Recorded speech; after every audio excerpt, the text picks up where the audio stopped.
কাঁচা পেঁপে দিয়ে দারুণ টেস্টি নিরামিষ একটা নতুন ধরনের রেসিপি শেয়ার করব। নমস্কার বন্ধুরা, সীমাস কিচেনে আপনাদের স্বাগত। আপনারা যারা পেঁপে পছন্দ করেন না তারা বলবেন যে পেঁপে দিয়ে আবার দারুণ টেস্টি সবজি কী হবে। সত্যি বলছি বন্ধুরা, আমিও কিন্তু পেঁপে পছন্দ করি না, কিন্তু এইভাবে বানানোতে খেতে দারুণ লেগেছে, তাই আপনাদের সঙ্গে শেয়ার করছি। আমি সবার আগে এই রেসিপির জন্য পেঁপেটাকে কেটে নেব। একটা পেঁপের হাফ অংশ নিয়েছি, হাফটা আমি আগে ইউজ করে নিয়েছিলাম অন্য কোনো সবজিতে। এবার পেঁপেটাকে কেটে নেব, কেটে এইভাবে করে বড় বড় টুকরো কেটে নেব, তারপরে খোসা বের করে ফেলে দেবো। ছুরি দিয়ে আমি কাটছি, আমার কাছে বটি নেই তাই ছুরি দিয়ে আমি কাটছি। এটা বটি দিয়ে খুব ভালোভাবে হবে বন্ধুরা। একদম মোটা খোসা বের করে ফেলে দেবো, ছুরিটাকে দাবিয়ে মানে চেপে চেপে এইভাবে কাটবো যাতে মোটা একদম খোসা বেরিয়ে যায়।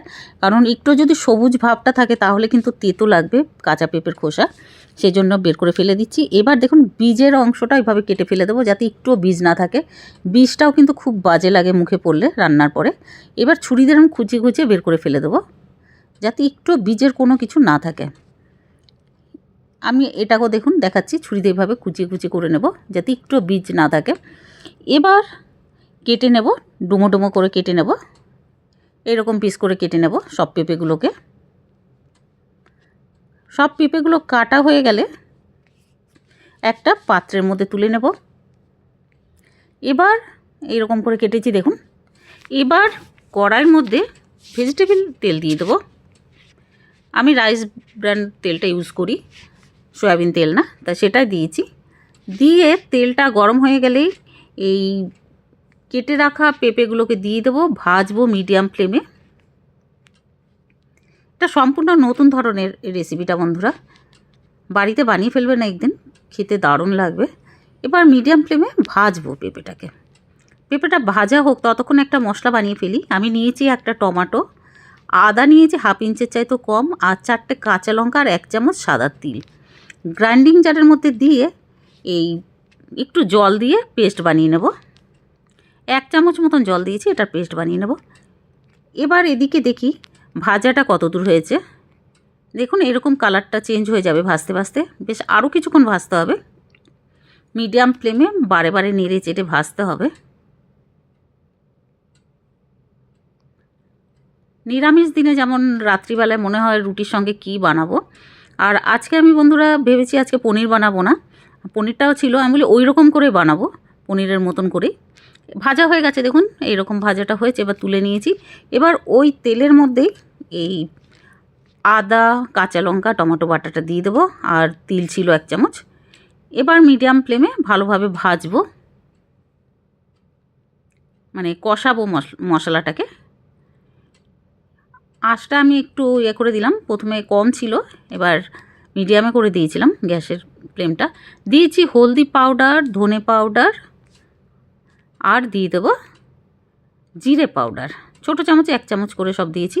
আর কাশ্মীরি রেড চিলি পাউডার দিয়েছি হাফ চামচ কালারের জন্য, এটা অপশনাল, এটা না দিলেও চলবে বন্ধুরা। এবার মশলাটাকে কষাবো মিডিয়াম ফ্লেমে। কষাতে কষাতে দেখুন একটু শুকিয়ে গেছে, একটু তেল তেল আসছে। উপর থেকে দিয়ে দেবো নুন স্বাদ মতন, দিয়ে আবারও কষাবো।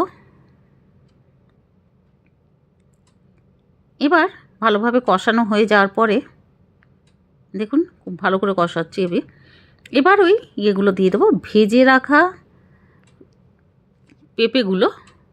দেখেছেন ভাজা পেঁপের কালারটা পুরো পনিরের মতন করে দিয়েছি ভাজতে ভাজতে।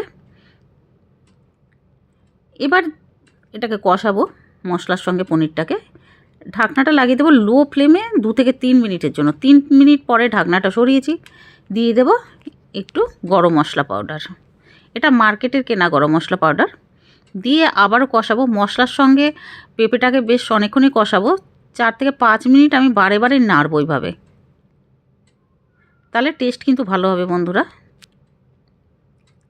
এবার 4 মিনিট পরে একটু কষানো হয়ে গেলে এবার দিয়ে দেবো জল। হাফ কাপের চাইতে বেশি জল দিয়েছি, প্রথমে হাফ কাপ দিয়েছি, তারপরে আর একটু দিয়েছি। দিয়ে এবার ঢাকনাটা লাগিয়ে দেবো। 2 মিনিট মিডিয়াম ফ্লেমে চলার পরে গ্যাসটা আমি বন্ধ করে দিয়েছিলাম।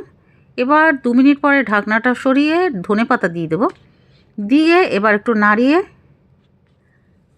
এবার আবারও ঢাকনাটা লাগিয়ে দেবো, দিয়ে একদম মিডিয়াম ফ্লেমে 2 মিনিট মতন রাখবো। 2 মিনিট পরে গ্যাসটা বন্ধ করে তারপরে একটা প্লেটে তুলে নেব। তৈরি হয়ে গেছে আমাদের দারুণ টেস্টি পেঁপের একটা সম্পূর্ণ নতুন ধরনের রেসিপি। একবার বন্ধুরা বাড়িতে বানিয়ে ফেলবেন, খেতে দারুণ লাগবে। রুটি, পরোটা, লুচি সব কিছুর সঙ্গে খেতে ভালো লাগবে। আর স্বাদটা কিন্তু অনেকটা পনিরের স্বাদের মতনই লাগবে, কারণ আমি ওই রকমভাবে বানিয়েছি। আশা করব ভিডিওটা আপনাদের ভালো লেগেছে বন্ধুরা। আর ভিডিওটা ভালো লাগলে প্লিজ লাইক করে দেবেন, শেয়ার করে দেবেন। আর নতুন বন্ধুরা আমার চ্যানেলে হলে সাবস্ক্রাইব করে দেবেন। অসংখ্য ধন্যবাদ আপনাদের পুরো ভিডিও দেখার জন্য। কমেন্ট করে জানাবেন কিন্তু।